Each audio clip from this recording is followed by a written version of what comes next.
नमस्कार फ्रेंड्स, मी ॲडव्होकेट संजय गुरव. आज आपण भारतीय न्यायसंहिता 2023 या कायद्यातील कलम 68 या कलम 68च्या तरतुदी आज आपण सविस्तरपणे पाहणार आहोत, समजून घेणार आहोत. भारतीय न्यायसंहिता 2023 कायद्यामधील कलम 68 हे महिलांच्या सुरक्षेच्या संदर्भात विशेषतः अधिकाराच्या आणि विश्वासाच्या पदावर असलेल्या व्यक्तींकडून होणाऱ्या लैंगिक शोषणाला आळा घालण्यासाठी अत्यंत महत्त्वाचे कलम आहे. हे कलम अधिकार पदावर असलेल्या व्यक्तीने ऑथॉरिटीने केलेल्या लैंगिक संभोगाशी संबंधित आहे. जुन्या भारतीय दंडसंहिता IPC मधील कलम 376C च्या जागी हे नवीन कलम BNS मध्ये 68 म्हणून आलेले आहे. काही महत्त्व तांत्रिक सुधारणांसह समाविष्ट करण्यात आलेले आहे. कलमाचं नाव आहे अधिकार पदावर असलेल्या व्यक्तीने केलेल्या लैंगिक संभोगाबद्दल शिक्षा. या कलमात तरतूद काय आहे?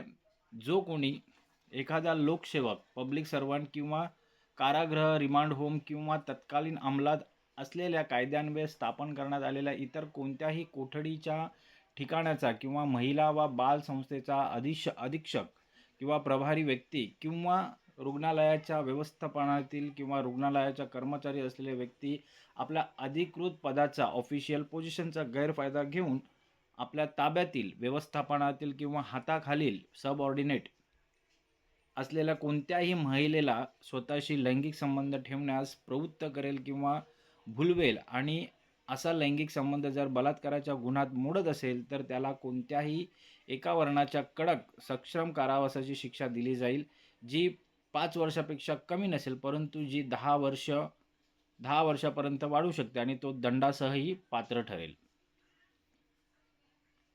सोप्या शब्दात स्पष्टीकरण द्यायचं म्हटलं तर या कलमाचा मुख्य धावा पदाचा गैरवापर, अब्यूज ऑफ अथॉरिटी हा आहे. सर्वसाधारण बलात्काराच्या गुन्ह्यात शारीरिक बळजबरी किंवा थेट धमकी असते, परंतु या कलमांतर्गत आरोपी शारीरिक बळ वापरत नाही, तर तो आपल्या अधिकाराचा किंवा पदाचा धाक दाखवून किंवा आमिष दाखवून महिलेला मानसिकदृष्ट्या विवश करतो. जर महिलेने शारीरिक विरोध केला नसला, कारण भीतीच्या किंवा दबावाच्या छायेखाली असते, तरी कायदा याला तिची मुक्त संमती मानत नाही. उदाहरण समजून घेऊया.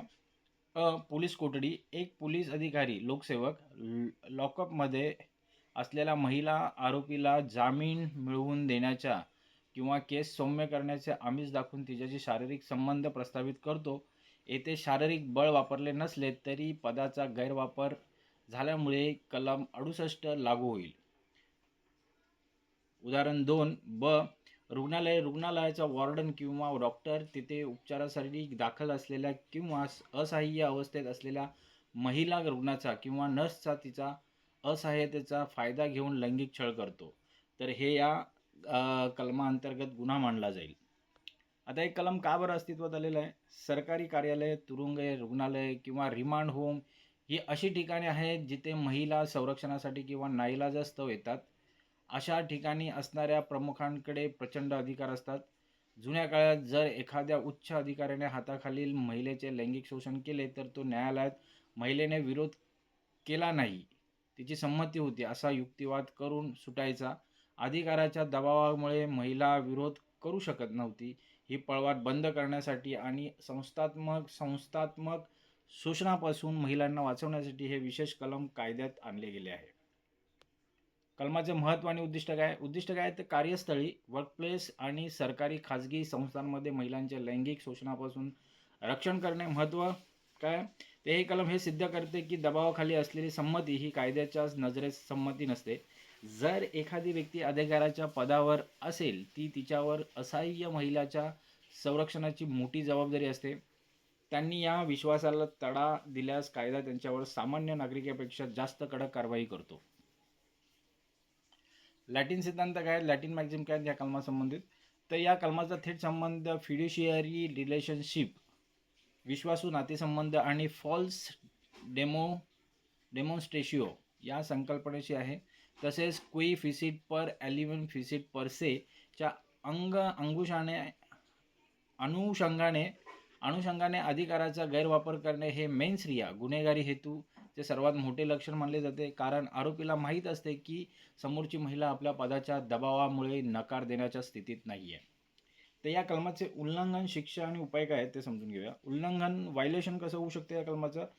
तर लोकसेवक, तुरुंग अधिकारी, डॉक्टर किंवा व्यवस्थापकाने आपल्या अधिकृत स्थानाचा फायदा घेऊन हाताखाली किंवा ताब्यात असलेल्या महिलेचे लैंगिक शोषण केल्यास या कलमाचे उल्लंघन होते. हा गुन्हा दखलपात्र, कॉग्निझेबल आणि अजामीनपात्र आहे. नॉन बेलेबल ऑफेन्स आहे, गुन्हा आहे. शिक्षा काय, पनिशमेंट काय आहे या गुन्ह्यासाठी? तर किमान शिक्षा 5 वर्षाचा कडक रिगरस कारावास आहे, कठोर कारावास आहे. कमाल शिक्षा काय, 10 वर्षापर्यंतचा कडक कारावास. आणि दंड काय, न्यायालयाने ठरवेल तो आर्थिक दंड जो पीडितेच्या पुनर्वसनासाठी दिला जाऊ शकतो असा दंड, आर्थिक दंड त्याला भरावा लागेल. कायदेशीर उपाय काय आहेत, रेमेडीज काय आहेत पीडितेला? तर पीडित महिला थेट पोलीस ठाण्यात किंवा वरिष्ठ पोलीस अधिकाऱ्यांकडे जाऊन FIR नोंदवू शकते. अंतर्गत तक्रार समिती, इंटरनल कंप्लेंट्स कमिटी ICC कडे देखील संस्थानात्मक पातळीवर तक्रार करता येते, जी नंतर पोलिसांकडे वर्ग केली जाते. न्यायालयीन प्रकरणे आणि निर्णय. Judicial president. State of Haryana विरुद्ध राजाराम या खटल्यात निर्णय असा देण्यात आला की न्यायालयाने स्पष्ट केले की जेव्हा एखादा लोकसेवक किंवा रक्षकच भक्षक बनतो तेव्हा न्यायालयांनी पुराव्यांचे मूल्यांकन करताना पीडितेच्या सामाजिक आणि मानसिक दडपणाचा प्रामुख्याने विचार केला पाहिजे. बोधितत्व गौतम विरुद्ध शुभ्रा चक्रवर्ती. पुढचा खटला आहे बोधिसत्व गौतम विरुद्ध शुभ्रा चक्रवर्ती. ह्या खटल्यात निर्णय देण्यात आला की सर्वोच्च न्यायालयाने म्हटले की अधिकाराच्या पदावर असलेल्या व्यक्तीने केलेले लैंगिक शोषण हे केवळ शारीरिक कृत्य नसून ती पीडितेच्या आत्मसन्मानाची आणि संविधानाने दिलेल्या मूलभूत अधिकारांची पूर्णपणे पायमल्ली करणारे असते. अशा प्रकरणांमध्ये कठोर शिक्षा देणे अनिवार्य आहे. आता ह्या कलमासंबंधित असलेले संविधानिक कलमे आणि इतर कायदे कोणते समजून घ्या. भारतीय संविधानातील कलम 14 आणि 15 ज्यात तरतूद अशी आहे की समतेचा अधिकार आणि लिंगांवर आधारित भेदभाव न करणे. कलम 68 महिलांना कामाच्या ठिकाणी सुरक्षितता देऊन हक्कांचे रक्षण करणे. तसेच भारतीय संविधानातील कलम 21 यात अशी तरतूद आहे की सन्मानाने आणि सुरक्षित वातावरणात जगण्याचा आणि उपजीविका करण्याचा अधिकार आहे. तसेच कामाच्या ठिकाणी महिलांचा लैंगिक छळ प्रतिबंध मनाई निवारण कायदा 2013 नुसार पॉश ॲक्टनुसार पॉश कायद्याअंतर्गत होणाऱ्या चौकशीत जर गंभीर लैंगिक शोषणाचे तथ्य आढळले तर BNSच्या कलम 68 अन्वये फौजदारी खटला चालवला जातो. कलमाची समीक्षा, क्रिटिसिझम, रिव्ह्यू काय आहे? तर सकारात्मक बाजू, हे कलम महिलांना संस्थात्मक पातळीवर इन्स्टिट्यूशनल लेवलवर एक अत्यंत भक्कम सुरक्षा कवच प्रदान करते. यामुळे वरिष्ठ अधिकाऱ्यांमध्ये आपल्या पदाचा गैरवापर करण्याबाबत भीती निर्माण होते. समीक्षा आणि त्रुटी काय ध्यान?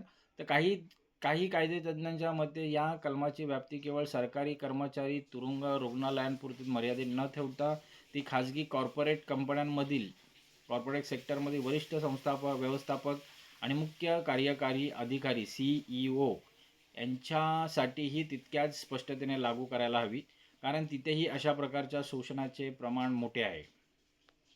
निष्कर्ष काय काढता येईल या कलमाचा? तर भारतीय न्यायसंहितेचे कलम 68 हे अधिकाराच्या नशेत महिलांचे शोषण करणाऱ्या प्रवृत्तीला चाप लावणारे एक न्याय्य कायदेशीर साधन आहे.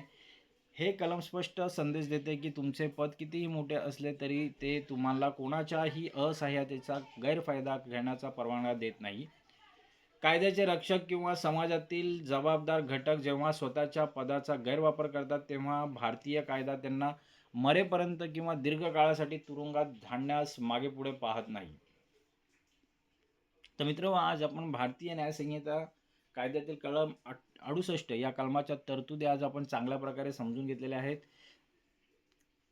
असेच कायदेविषयक ज्ञान मिळवण्यासाठी, कायदेविषयक माहिती मिळवण्यासाठी आमचे चॅनल सबस्क्राईब करा, लाईक करा, शेअर करा आणि आपल्या प्रियजनांना, मित्रांना फॉरवर्ड करा, जेणेकरून त्यांचंही कायदेविषयक ज्ञान वाढेल, त्यांनाही कायदेविषयक माहिती मिळेल.